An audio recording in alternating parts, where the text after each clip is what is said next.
안녕하십니까. 작은 회사를 운영하는 40대 남성입니다. 끔찍했던 제 결혼 생활을 몇 자 적어보려고 합니다. 매우 재밌을 테니 꼭 좀 들어주세요.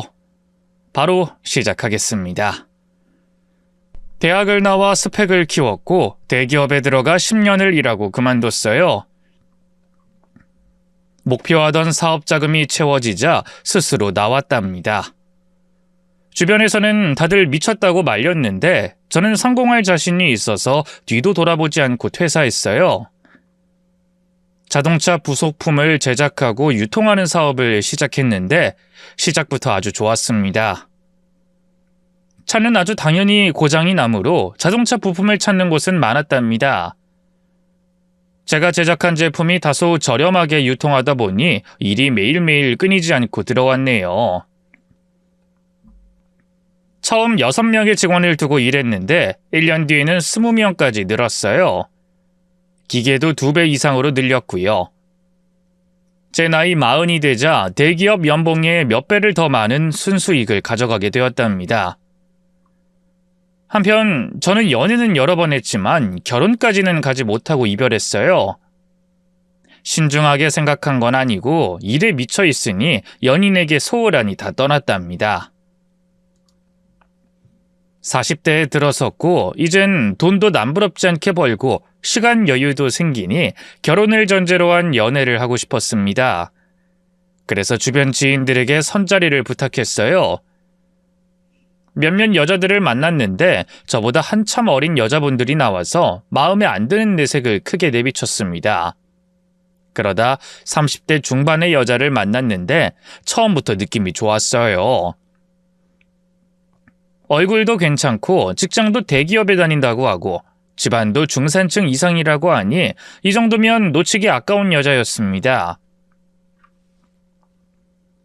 그래서 애프터 신청을 해서 이틀 뒤에 만났습니다.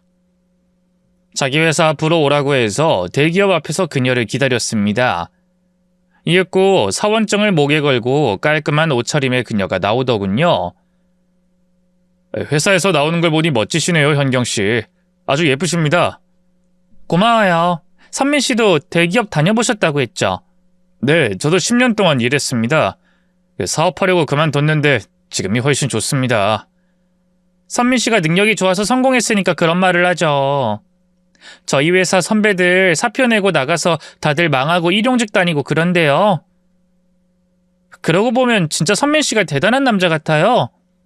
나중에 결혼하면 아내가 집에서 놀아도 상관없겠죠? 네? 뭐 아내 될 사람이 일하기 힘들다면 얼마든지 관둬도 상관없죠. 다행이다. 안 그래도 일 그만두고 싶었는데. 저도 그녀를 마음에 들어 했지만 현경 씨 역시 저와 결혼을 전제로 만나고 싶어 하는 것 같았습니다. 저희는 몇 번의 데이트를 하고 나서 연애를 시작했어요. 일주일에 2번은 꼭 여자친구의 회사 앞에서 기다렸습니다. 현경아, 왜 거기서 나와? 회사 입구는 저기잖아. 아, 잠깐 외근 나갔다 왔어. 바로 요 앞에 다녀왔거든. 이제 퇴근하면 돼. 그래, 오늘 맛있는 거 먹고 뮤지컬 보러 가자. 내가 티켓 끊어놨어. 우리 오빠가 신경을 아주 잘 쓰네. 그래, 어서 만나는 거 먹고 놀아보자고. 연애는 아주 심플하면서 평범했지만 여자친구와 같이 있는 것만으로도 좋았습니다. 6개월의 연애를 하고 이젠 때가 된 것 같아 결혼 프로포즈를 했답니다. 저나 여자친구나 나이가 있고 결혼을 전제로 만난 것이니 서로에게 확신이 서자 바로 진행했답니다. 먼저 여자친구 집에 인사를 갔는데 엄청난 대저택에 살고 있더라고요. 너무 놀라고 부담스러워서 발걸음이 떨어지지 않았습니다. 자기야, 이런 집에 살았어? 너 공주님이었구나. 무슨 공주야. 그냥 집만 이렇지 사는 건 똑같아. 어서 들어가서 엄마한테 인사드리자. 기다리고 계시니까 얼른 들어가자고. 집 안에 들어갔더니 정말 부잣집이더라고요. 식사 준비는 가정부가 하고 있었고 예비 장모님이 편하게 소파에 앉아 저를 기다리고 계셨습니다. 정중하게 인사를 드렸더니 활짝 웃으면서 제 손을 잡아주셨고 자신의 딸에게 잘해줘서 고맙다고 하셨습니다. 얘기 많이 들었어. 어서 와서 앉아. 듣던 대로 미남이네. 아닙니다. 현경이에 비하면 전 매우 평범하죠. 그리고 현경이가 어머님을 닮아서 미인이었네요. 별 말을 다 하네. 하긴 나도 젊었을 땐 좀 예쁘긴 했지. 아무튼 잘 왔어. 같이 밥 먹고 결혼 이야기나 하자고. 아줌마 밥 다 됐어요?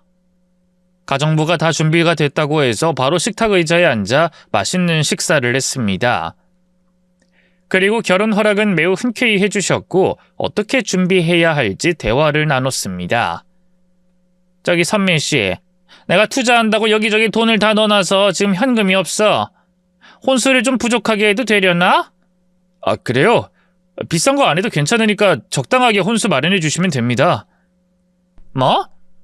난 자네가 화끈하게 혼수까지 다 마련한다고 할 줄 알았는데 사람이 그리 화끈하진 않네. 예비 장모님은 혼수까지 저에게 하라는 식으로 말씀하셨어요. 하지만 저는 여유되는 만큼이라도 마련해 주는 게 맞다고 생각했습니다. 그리고 여자친구가 대기업에 다니는데 혼수를 못할 이유가 없으니 괜히 제 돈을 더 써가면서 신혼집을 꾸리고 싶진 않았어요.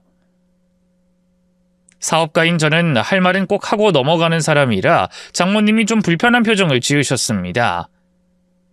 여하튼 제가 확실하게 의사를 밝히니 혼수는 예비 장모님과 여자친구가 알아서 채우기로 매듭을 지었습니다.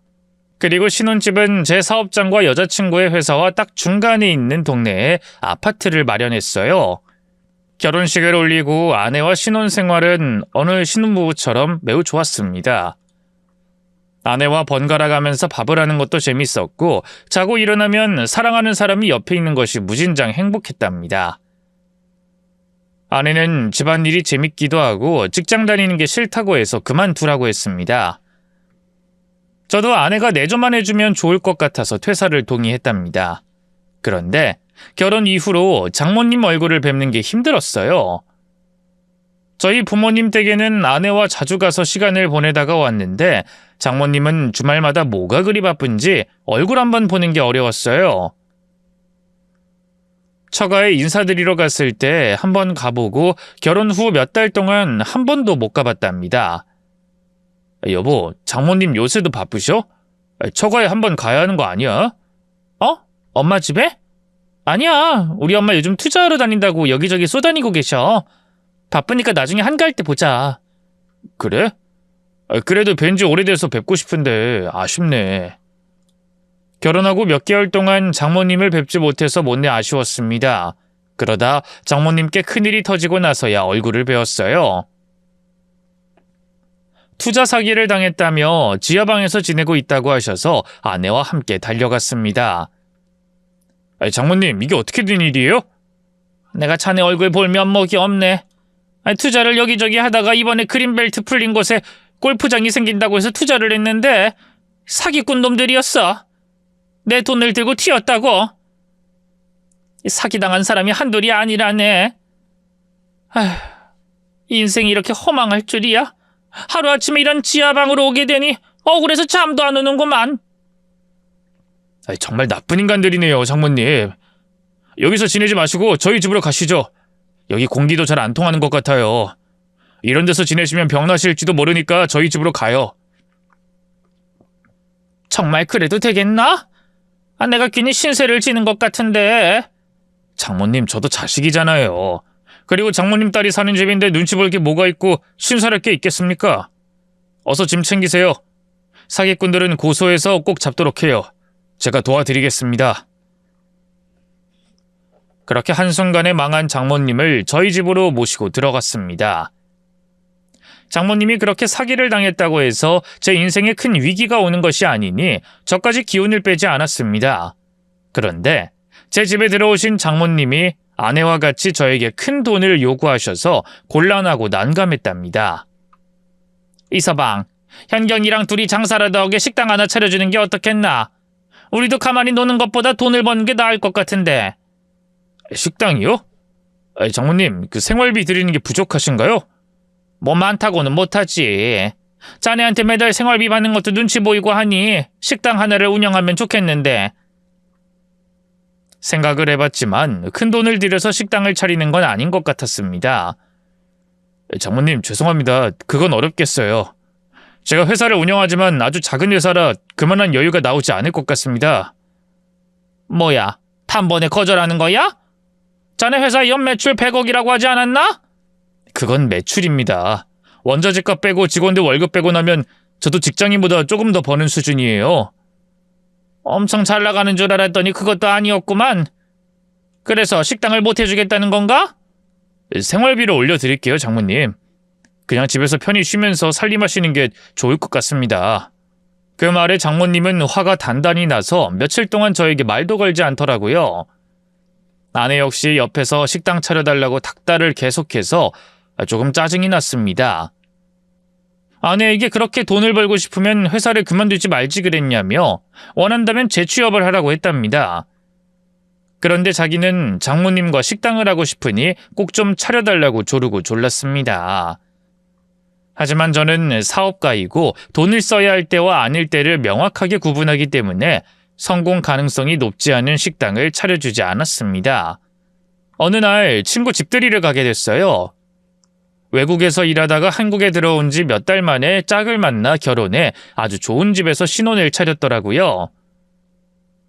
아내와 함께 찾아가서 맛있는 걸 먹으며 축하해줬습니다. 그런데 친구가 제 아내가 과거에 뭘 했는지 물었고 아내는 대기업에 다녔다고 전했어요. 우진기업 인사팀에서 오래 일하다가 퇴사했어요. 네? 우진기업이요? 제 아내도 그 회사 다니고 있어요. 여보, 당신도 인사팀이라고 하지 않았어? 선민이 와이프 본 적 있겠네? 시선이 제 아내에게 주목되자 아내는 얼굴이 빨개진 채로 어깨를 으쓱하더군요. 저는 뵌 적이 없는 것 같은데요. 회사가 하도 크니까요. 그러자 친구 아내가 대답했습니다. 저희 회사가 아무리 커도 인사팀 직원들은 제가 다 아는데요. 선민 씨 와이프는 뵌 적이 없어요. 진짜 저희 회사 다니다가 퇴사한 거 맞아요? 그럼 제가 거짓말을 한다는 거예요? 기분이 좀 나쁘네요. 저 먼저 일어나겠습니다. 아내가 괜히 화를 내고 일어나길래 손을 잡고 말렸더니 뿌리치고 나가버리더라고요. 그래서 저도 친구와 아내에게 사과하고 따라 나갔습니다. 당신 우진기업 다녔던 거 아니었어? 뭐라는 거야? 다녔어. 내가 거기 5년 넘게 다녔다고. 내 친구 아는 거기 과장이야. 인사팀에서 당신보다 오래 다녔다고. 근데 당신을 모른다잖아. 지금 나를 거짓말쟁이라고 말하는 거야? 저 여자 말에 고지고대로 믿겠다는 거야? 아내가 거짓말하는 건 아니라고 생각했어요. 명함도 받고 회사에서 나오는 것도 받고 사원증까지 봤으니 거짓은 아닐 거라고 판단했습니다. 그래서 아내한테 의심해서 미안하다고 하고 친구 아내에게 제 아내가 일했었는지 확인 좀 부탁한다고 말씀드렸습니다. 그런데 아내 이름을 찾아보니 인사팀 말고도 어디에도 없었답니다. 10년 동안 회사 다닌 사람들 이름을 다 찾아봤답니다. 이에 저는 퇴근하고 집에 가서 아내에게 솔직하게 대답해달라며 물었습니다. 여보, 당신 솔직하게 말해줘. 그 대기업 다닌 적 있어? 그렇다니까. 여보, 친구 와이프가 당신 이름 찾아봤는데 인사팀은커녕 다른 팀에도 없었대. 기록은 확실하다고 하는데. 아내는 제 눈을 보지 못하고 사시나무 떨듯이 떨고 있더라고요. 제가 괜찮으니 솔직하게 말해달라고 하자 고백하더군요. 실은 나 그 회사 다닌 적 없어. 당신한테 잘 보이려고 거짓말했어. 진짜 웃기는 여자네. 그런 걸 거짓말했단 말이야? 당신 화내지 않겠다며. 그럴 줄 알았는데 들어보니 열받네. 날 속인 거잖아.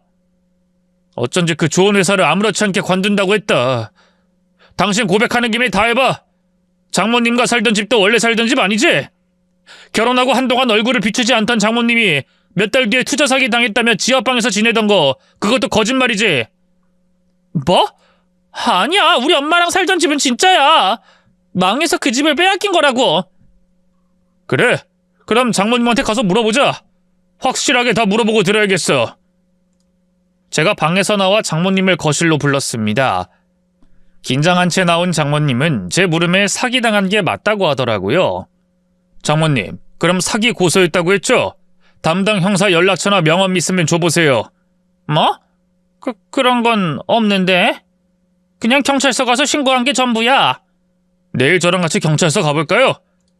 다시 한번 기회 드리죠. 솔직하게 말씀해 보세요.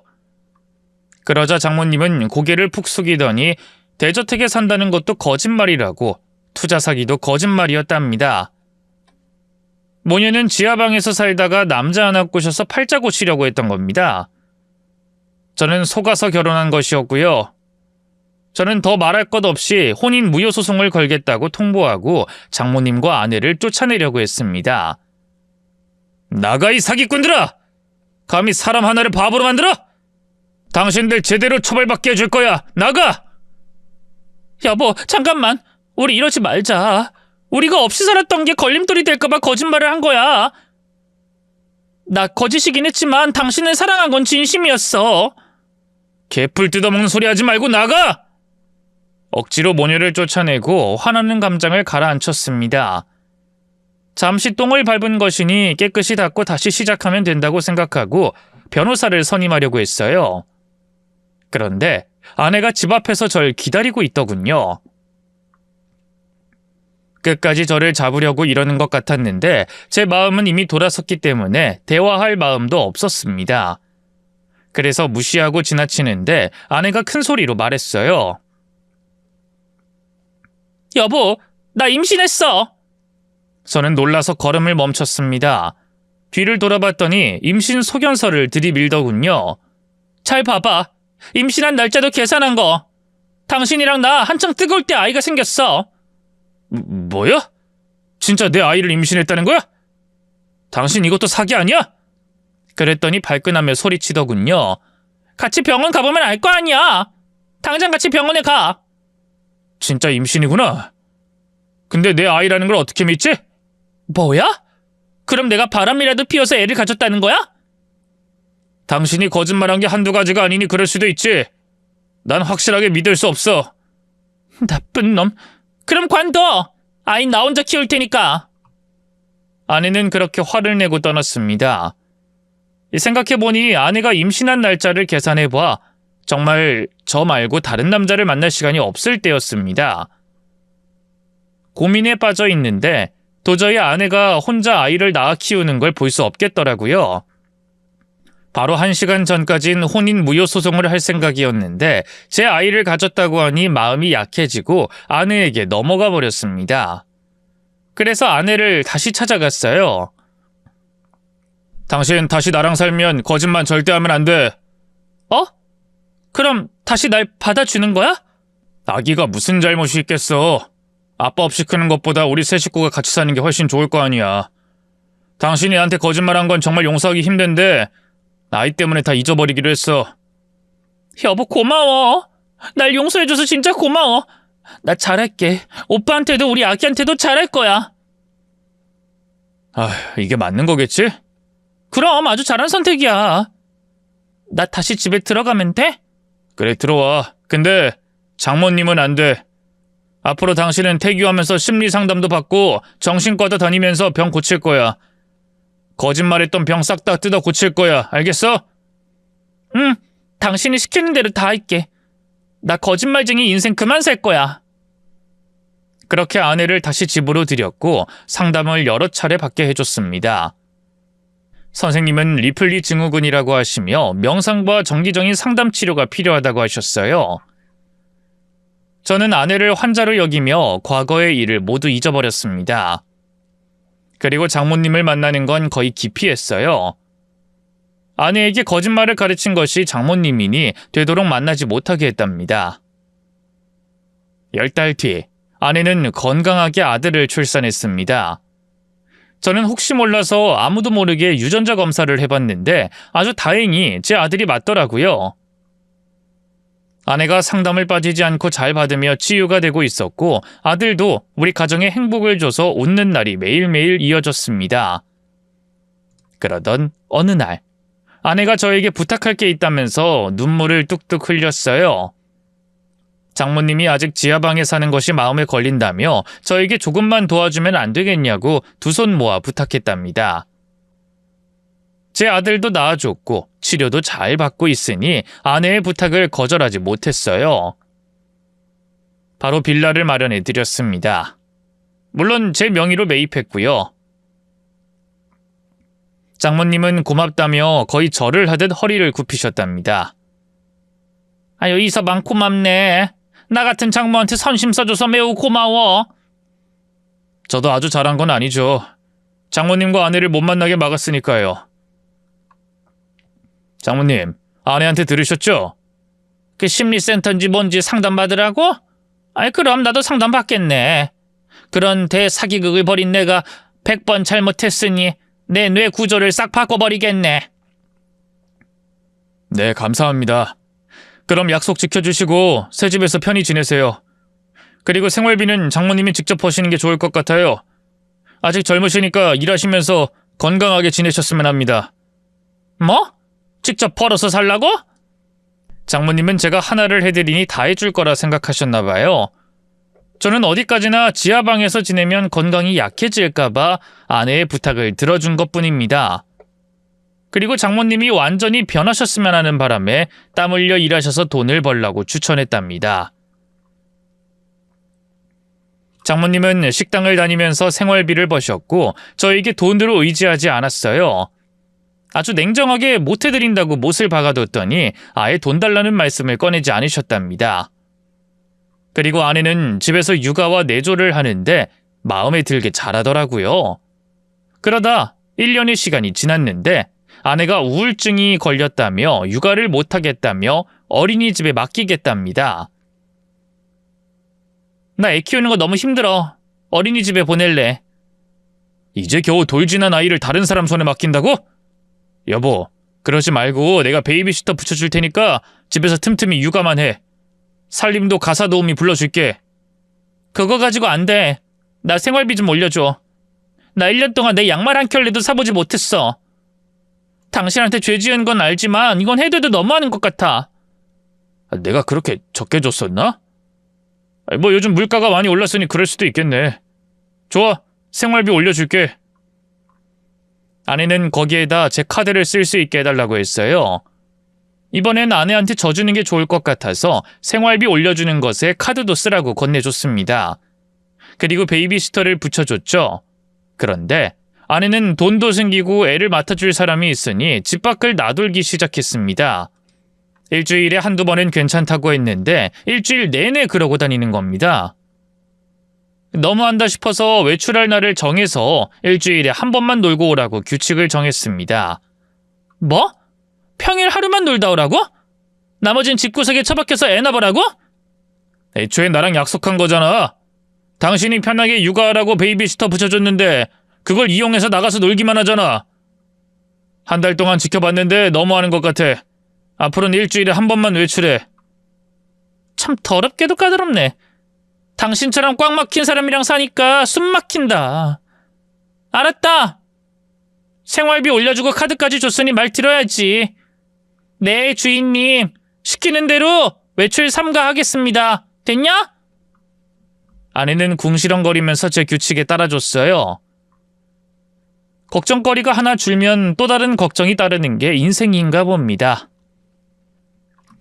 장모님이 애인이 생겼다며 제가 마련해드린 집에서 동거를 시작하셨어요. 저는 그것까지는 참아줬습니다. 그런데 그 애인이라는 남자가 저희 집에 와서 저한테 장인 행세를 하는 겁니다. 어이 이서방, 내가 자네 장인이니 할 말을 좀 해야겠네. 장인이라뇨? 장모님이랑 동거하신다고 제 장인어른이 되는 건 아니죠? 이 사람 보게. 자네 지금 난 무시하나? 호적상 내 아내의 남편이고 현경인 내 딸이야. 그러니 자네 내 사위라고. 정말 기가 차더군요. 집도 절도 없어서 장모님한테 얹혀 살면서 큰 소리를 뻥뻥 치는데 진짜 한심해 보였습니다. 이서방 자네 말이야. 내 딸이랑 결혼해서 아들까지 낳고 살면 고마운 줄 알고 부모한테 효도해야 하는 거 아닌가? 언제까지 자네 장모가 식당에서 고생을 해야겠나? 장모님은 아직 젊으시고 움직여야 더 건강하십니다. 하루에 4시간만 일하기도 하시고요. 뭐야? 그래서 계속 장모가 고생하는 걸 구경이나 하겠다는 거야? 자네 사업하고 돈도 잘 버는 사람이 너무 인색한 거 아닌가? 저기 장인어른, 속사정을 모르시나 본데 장모님과 대화를 좀 하고 다시 말씀하세요. 다 들었네. 결혼할 때 거짓말 좀 했다고. 그게 뭐 어때서? 평생 속일 것도 아니고 바로 고백했다고 들었어. 고백한 게 아니라 제가 추궁해서 알아낸 겁니다. 모르시면 가만히 계시죠? 이 사람이 끝까지 장인을 무시하니 계속 무례하게 이럴 건가? 장인어른이 먼저 예의를 갖춰주시죠. 장모님과 살림 차린 지 얼마나 됐다고 저한테 와서 사위 노릇하라면서 돈을 요구하십니까? 선을 넘어도 너무 세게 넘으셨습니다. 새 장인은 저를 기로 누르려고 했는데 제가 눌리지 않으니 많이 당황하시더군요. 보나마나 장모님이 기강을 잡으라고 하셨을 것이고 장인은 자신만만해하며 나이 많은 것으로 저를 눌러버릴 계획이었을 겁니다. 하지만 저는 하나도 들어주지 않았고 제 명의의 집에서 지내시려면 괜히 요구 같은 걸 해서 화나게 하지 말라고 돌려 말했어요. 여차하면 진짜로 장모님과 인연을 끊을 생각이었습니다. 그날 처부모님이 떠나시고 아내가 한탄했어요. 당신 너무하는 거 아니야? 아무리 나랑 엄마가 잘못했다고 해도 새아빠한테 그렇게까지 굴어야 했어? 내가 뭘 잘못했다고 짚으려고 하지 마. 그리고 나 사업가야. 괜한 돈 쓰는 사람 아니라고. 당신한테 주는 생활비랑 카드 충분히 넉넉하지. 그럼 당신은 우리 가정만 생각하고 지내. 괜히 장모님 살림까지 신경 쓸 생각하지 말고. 진짜 피도 눈물도 없는 인간이네. 이럴 줄 알았으면 당신이랑 결혼하는 게 아니었어. 누가 할 소리. 당신이 우리 아들 가지지 않았으면 진작 남남 됐을 거라고. 큰 소리 낼 사람은 나야, 나. 그렇게 아내에게도 못되게 말해버렸습니다. 처부모님은 저에게 화나서 두어 달 정도 연락을 끊고 지내셨어요. 솔직히 저는 그게 편했습니다. 괜히 억지로 왕래하면서 좋지 않은 이야기를 듣는 것보다 눈에서 안 보이는 게 속이 편했어요. 생각해보니 저도 참 냉정하고 차가운 사람이었네요. 그런데 장모님을 뵌 지 2달하고 열흘이 지났을 때 무릎에 큰 이상이 왔어요. 연골이 닳아서 걷는 게 힘들다고 하셨습니다. 그제서야 저는 아차 싶었습니다. 얼른 장모님을 병원으로 모시고 무릎 수술을 시켜드렸어요. 그리고 다시는 일을 하지 말라고 말씀드렸고 매달 생활비를 보내드리기로 했답니다. 새 장인이 들러붙어 있는 게 싫긴 했지만 그리 하는 게 자식된 도리이니 이젠 편히 지내게 해드렸어요. 이서방, 덕분에 내가 편하게 놀고 먹으면서 지내는구만. 생활비 고마워. 장모님, 제가 너무 이기적이었어요. 죄송합니다. 아니야, 나야말로 미안하지. 괜히 집만 돼서 얼마나 미안한지 몰라. 장모님, 근데 장인어른이랑은 계속 같이 사실 거예요? 그러자 장모님은 한숨을 쉬며 저를 째려보셨어요. 내 남편일세. 그런 식으로 말하지 말게. 나이 들어서 이빨 빠진 호랑이가 됐지만 그래도 마음도 착하고 날 엄청 사랑해주는 멋진 남자라고. 아, 죄송합니다. 제가 선을 넘는 말을 했네요. 앞으로는 말 조심하겠습니다. 저는 새 장인이 마음에 들지 않아 집을 나갔으면 했는데 장모님과 진짜 사이가 좋은 모양이었어요. 그래서 그냥 제 가족이다 생각하고 좋게 지내려고 마음먹었습니다. 그런데 장인어른은 제가 자신에게 말을 막 한 것 때문에 제 얼굴을 보려고 하지 않으셨어요. 시간이 지나면 화해도 하고 친해지리라 믿고 장인어른이 마음을 풀 때까지 기다리기로 했답니다. 한편 제 사업은 날이 갈수록 매출이 늘었습니다. 거래하는 공업사와 카센터가 늘어났는데 해외까지 제 물건을 쓰겠다고 연락이 왔어요. 저렴한 가격으로 자동차 부품을 교체하니 중국에서도 연락이 왔답니다. 중국에서 사무실을 차리면 인건비도 덜 들어가고 판매할 거래처도 많아질 수 있다는 판단이 들어 중국행을 결심했어요. 아내에게 동행을 요구했더니 좋다면서 저를 따라왔습니다. 한 달 동안 사무실을 꾸리고 일손을 모아 부품 제작을 무수히 많이 해서 테스트를 완료하고 유통을 시작했어요. 그런데 아내는 중국에서 아들과 둘이 지내는 게 너무 심심하고 외로웠는지 잠시 한국에 다녀오겠다고 했어요. 여보, 중국 오면 좋을 줄 알았는데 너무 심심해. 말도 안 통하고 재미도 없어. 조금만 기다려. 몇 달 뒤에 자리 잡고 관리자 구하고 한국에 갈 테니까. 나 먼저 한국 좀 다녀오면 안 돼? 진짜 우울증 생길 것 같단 말이야. 그렇게 싫다고 하니 한국에 보내줬습니다. 그런데 돌아오겠다는 날에 오지 않았어요.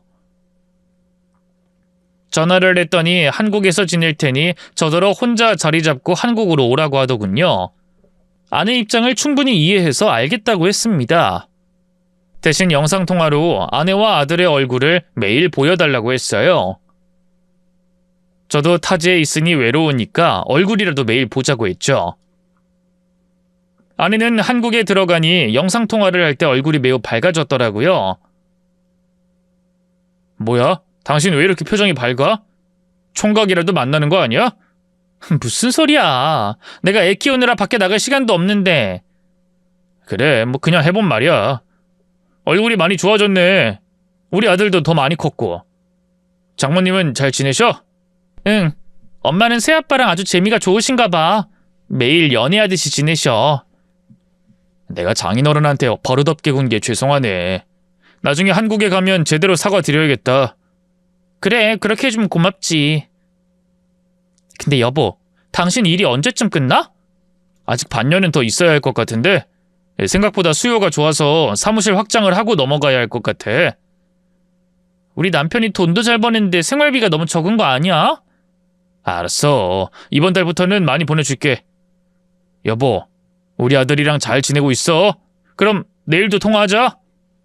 아내가 한국에서 지내는 동안 저는 중국에서 휴일 없이 일만 했어요.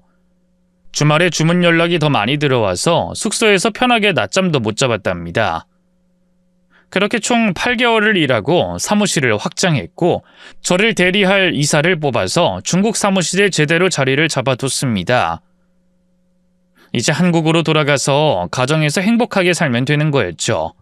그런데 제가 한국에 간다고 하니 아내가 많이 놀라더군요.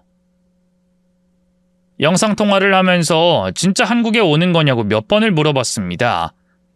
여보, 한국에 벌써 와? 아이, 벌써라니 거의 8개월이 다 됐는데. 당신 나 없이 지내는 게 그렇게 좋은 거야? 아니, 그런 건 아니고 그냥 당신 사업이 걱정돼서 그렇지. 믿을 만한 사람을 앉혀놓고 오는 거야? 그런 건 걱정하지 마. 내가 다 알아서 했으니까. 당신은 집에서 날 기다리면 돼. 근데 당신 살이 많이 쪘네. 보기 좋다. 어? 그런가? 매일 먹고 놀다 보니까 살이 포동포동 쪘네. 당신 며칠에 와? 다음 주 화요일 비행기야. 그래, 그럼 기다리고 있을게. 먹고 싶은 거 생각하고 문자 보내. 맛있게 준비할게. 여보.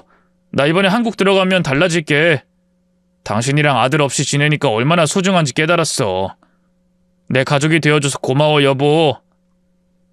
별소리를 다 하네. 알았어, 끊어. 제가 조금 진지해지자 바로 전화를 끊어버리더군요. 일주일 뒤에 비행기를 타고 한국으로 들어갔습니다. 공항에 나오니 가슴이 뻥 뚫리는 것 같았습니다. 그런데 예상치 못한 사람이 저를 마중 나왔더라고요. 이서방! 장모님? 여긴 어떻게... 딸내미한테 들었지. 내가 자네 모시러 나왔어. 장모님 감사합니다. 근데 혼자 오셨어요? 장인어른은요? 자네 장인은 집에 있어. 아직도 제 얼굴 보기가 불편하시대요? 오늘 가서 제대로 사과해야겠어요. 고맙네. 저기 차 렌트해서 왔어. 자네를 편히 집으로 모셔가려고 말이야. 저는 장모님이 운전할 줄 안다는 걸 그때 처음 알았습니다. 얼떨결에 장모님이 대여한 차에 조수석에 올랐습니다. 장모님, 운전은 잘하세요? 제가 운전할까요? 아이, 됐네. 고생하고 온 사람한테 운전을 시키면 쓰겠나? 내가 잘 모시고 갈 테니 걱정하지 마. 그렇게 장모님이 운전하는 차를 타고 달리는데 몸이 축 늘어져서 잠이 오더라고요. 한참 뒤 깨어났는데 집이 아닌 다른 방향으로 가고 있었습니다. 장모님, 여긴 어디예요? 바닷가가 왜 보이는 거죠? 자네 주려고 다금바리 예약했거든. 항구에 잠깐 들러서 횟감이랑 자네 보약 좀 챙겨가자. 그렇게까지 해주시는 거예요? 장기 출장 다녀오니 장모님의 사랑을 엄청 받네요. 고맙습니다. 장모님은 씩 웃고 계속해서 운전을 해서 항구로 들어섰어요. 저는 피곤해서 쪽잠을 더 자고 있었습니다. 장모님이 운전석에서 내려 문을 닫는 소리에 눈이 떠졌습니다. 그리고 몸이 앞으로 쏠려 있더라고요. 내리막에 차를 세우셨는데 눈앞에 바로 바다로 빠지는 길이었습니다. 괜찮겠지 하고 다시 눈을 감는데 차가 굴러가는 느낌이 들어 번뜩 눈을 떴는데 차 기어가 중립으로 되어 있었고 차는 바다를 향해 굴러가고 있었습니다. 급한 마음에 얼른 안전벨트를 풀고 내리막으로 달리는 차에서 뛰어내렸답니다. 차는 바닷물에 들어가더니 서서히 잠겼습니다. 심호흡하고 주변을 봤더니 장모님이 숨어서 지켜보는 게 제 시야에 걸렸어요. 씩씩거리며 장모님을 향해 뛰어갔습니다. 사시나무처럼 떨고 있는 장모님은 제가 가까워지자 풀썩 주저앉았어요. 장모님, 이게 뭐하는 짓입니까? 저를 바다에 빠뜨리려고 했어요? 이서방, 미안하네. 일부러 이러신 거죠? 도대체 왜 이런 짓을 하신 겁니까? 그게 미안하네, 이서방. 장모님은 거짓말은 잘할 줄 몰라도 이런 상황에선 침착하게 말하지 못하는 겁쟁이였습니다. 제가 두 팔을 잡고 흔들며 사실대로 다 말하지 않으면 진짜 무서운 벌을 받을 거라 경고했어요. 사실대로 말하세요. 나한테 선처받고 싶으면 진실에 고하시라고요. 자네 정말인가? 사실대로 말하면 나 신고하지 않을 건가? 네, 신고 안 합니다. 그러니까 왜 이런 짓을 했는지 말씀하세요. 이윽고 떨고 있던 장모님 입에서 나온 말은 충격적이었습니다. 저는 장모님을 데리고 택시를 타고 집으로 향했습니다.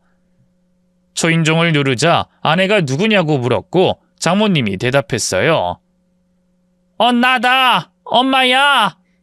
엄마 성공했어? 알았어, 문 열게. 문이 열리고 제 얼굴을 본 아내는 사색이 되었습니다. 아내는 임신을 해서 배가 꽤 나왔더라고요. 바람을 피워서 다른 놈의 아이를 임신했답니다. 아내에게 뚜벅뚜벅 걸어가서 물었습니다. 내가 한국 온다니까 장모랑 장인이랑 짜고 날 보내버리려고 했냐? 당신 아주 무서운 여자였구나. 거짓말쟁이 정도가 아니라 사이코였구나. 여보, 무사한 거야? 다행이야. 사실 당신한테 아무 일도 생기지 않길 바랬어. 입에 침이나 바르고 거짓말해라. 당신은 상담을 그렇게 받았는데도 버릇은 못 고치나 봐? 당신 날 중국에 혼자 두고 한국에 와서 바로 바람 피웠나 봐? 임신한 걸 뒤늦게 알고 수술받지 못하니까 아이를 낳아야만 했는데 내가 한국에 오기 전에 출산하고 아이를 버리려고 했다며? 근데 내가 빨리 돌아와서 임신한 걸 걸릴 테니 무리수를 뒀더라. 저기 장인도 있네. 어이, 노인네. 이게 다 당신 머리에서 나온 거라며? 그러니까 제 아내가 임신한 걸 들키면 당연히 이혼당할 테니 세 사람이 회의를 했나 봅니다. 제가 능력 있는 사업가고 돈도 좀 있으니 이번 기회에 절 보내버리고 보험 사기를 치려고 머리를 굴린 모양이에요.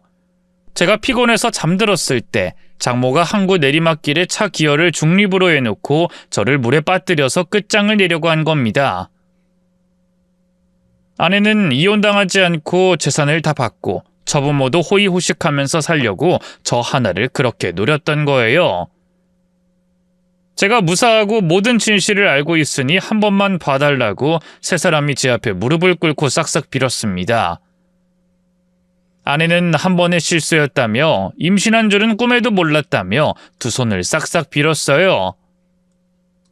여보, 내가 한국에 와서 너무 외로워서 딱 한 번 실수했어. 근데 그때 임신이 됐나 봐. 뒤늦게 알고 나도 무서워서 밤잠을 이루지 못했어. 딱 한 번 그랬다고? 이 여자야, 한 번이고 100번이고 당신이 한 짓은 용서가 안 돼. 그리고 나한테 이혼당하기 싫어서 나랑 사별하라고 이딴 일을 꾸며? 여보, 난 반대했어. 새아빠가 계획한 일이야. 난 말렸는데 아빠가 당신을 끝장내야 우리가 산다고 했어. 이젠 바로 새 장인을 팔아버리네. 그래, 나도 들어서 알아. 그럼 노인네랑 대화해볼까? 제가 새 장인 앞에 서서 뺨을 한 대 날리고 물었습니다. 노인네, 집도 절도 없어서 내가 마련해준 장모집에서 얹혀 사는 시궁창 늙은이야. 처음부터 마음에 들지 않았는데 알고 보니 진짜 무서운 괴물이었구나. 그래, 나 하나 보내고 셋이서 잘 먹고 살려고 그랬어? 미안하네. 근데 내가 하자고 한 건 아니야. 자네 저와 장모가 이혼당하면 다시 시궁창 바닥으로 꺼지게 된다면서 어떻게든 이혼 말고 다른 수를 찾아야 한다고 했어. 그래서 내가 방법을 제시한 거고. 자네 장모가 나한테 시켰는데 내가 거부했어. 그래서 장모가 자네를 마중 나간 거야. 새 장인의 말에 바로 장모의 말이 튀어나왔습니다. 이 인간아, 거짓말하지 마. 당신이 데리러 가면 의심받는다고 나더러 나가라고 했잖아. 난 떨려서 못하겠다고 했는데 당신이 억지로 내몰았잖아. 이 옆에 내가 왜 모든 걸 내 탓으로 하는 거야? 당신도 현경이도 이서방이 없어지는 게 좋다고 했잖아. 이 나쁜 것들아. 니들도 똑같은 놈들이야. 이서방, 내가 말한 게 모두 진실이네. 난 자네를 해치는 걸 반대했어. 물론 자동차 사고 계획은 내 머리에서 나오긴 했지만 가장 기뻐하던 건 자네 아내랑 장모였다고. 중구난방으로 서로가 서로의 탓을 하더군요. 이제 더 들을 필요가 없어서 소파에 앉아 담배를 한 대 피웠습니다. 침묵하던 중 장모가 입을 열었습니다. 이서방, 우리 진실을 말했으니까 봐주는 거지? 렌트카는 내가 알아서 변상할 테니 우리 신고하지 않을 거지? 이서방, 해달라는 거 다 해줄 테니 우리 좀 봐주게. 장모님, 제가 차에서 뛰어내릴 때 블랙박스 칩을 빼고 뛰어내렸어요. 이것만 제출해도 바로 조사 시작할 겁니다. 그럼 세 사람은 상상만 해도 끔찍하네요. 블랙박스 칩? 그건 또 언제 뺀 거야? 이서방, 우리가 이렇게 빌 테니 좀 봐주게. 아니, 나라도 봐줘. 이렇게 빌 테니 이 아무짝에 쓸모없는 늙은 여자는 용서해주게. 장모가 자기만 살려달라고 하자 아내가 장모를 째려보면서 말했어요. 엄마, 지금 뭐 하는 거야? 이게 다 누구 때문인데 혼자 살겠다는 거야? 날 저희랑 결혼시키려고 사기극을 꾸민 것도 엄마가 한 거잖아. 난 엄마가 시키는 대로 해서 결혼한 거고.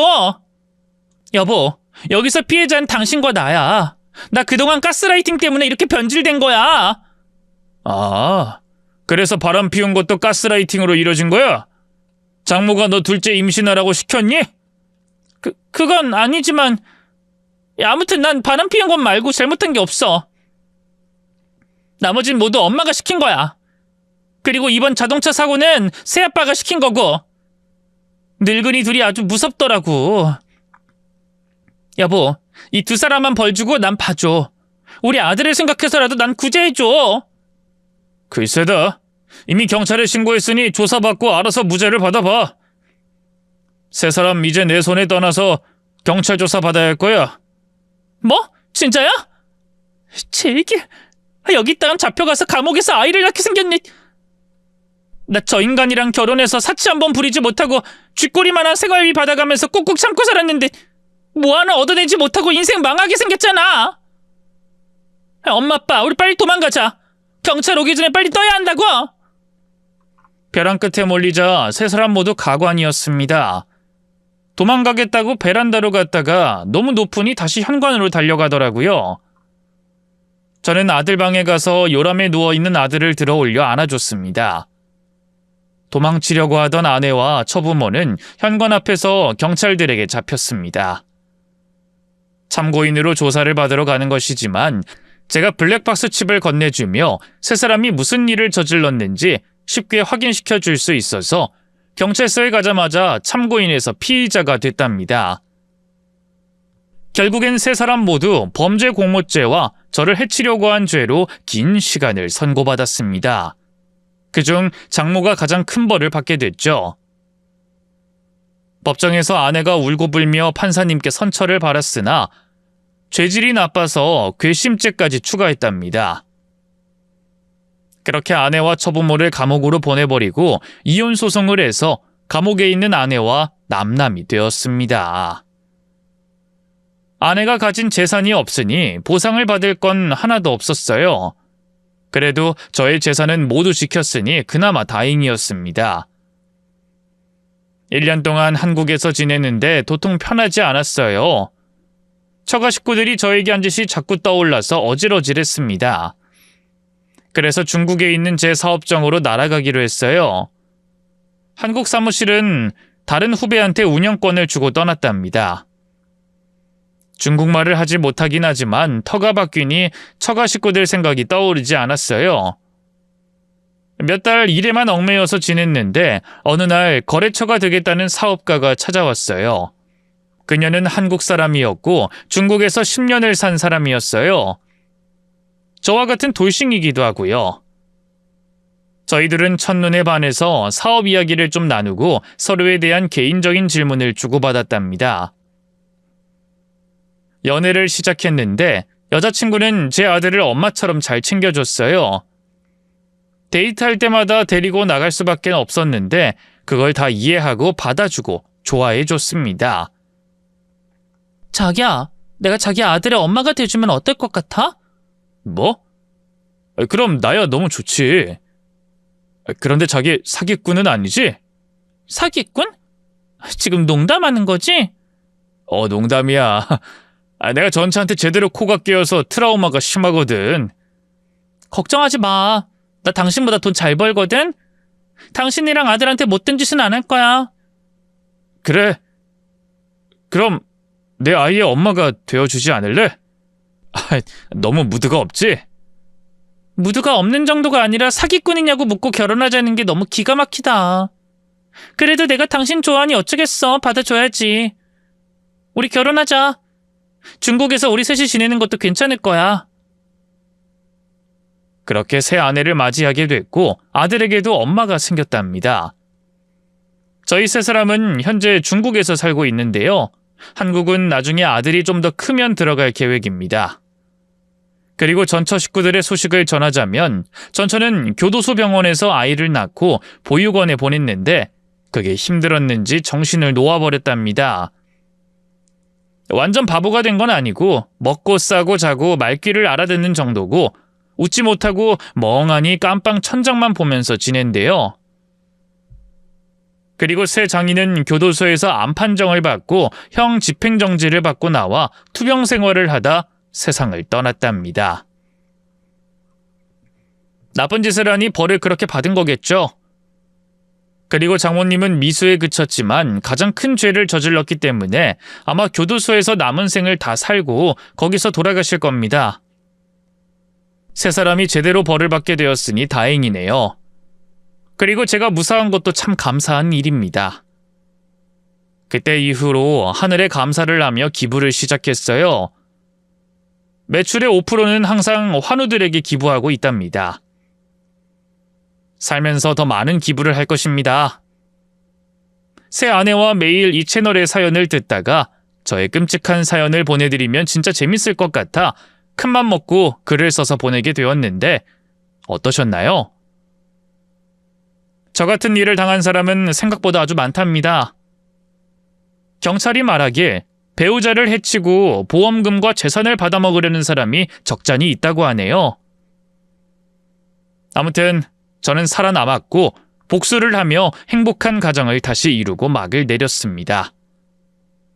그럼 여기서 인사드리고 물러가겠습니다. 안녕히 계세요.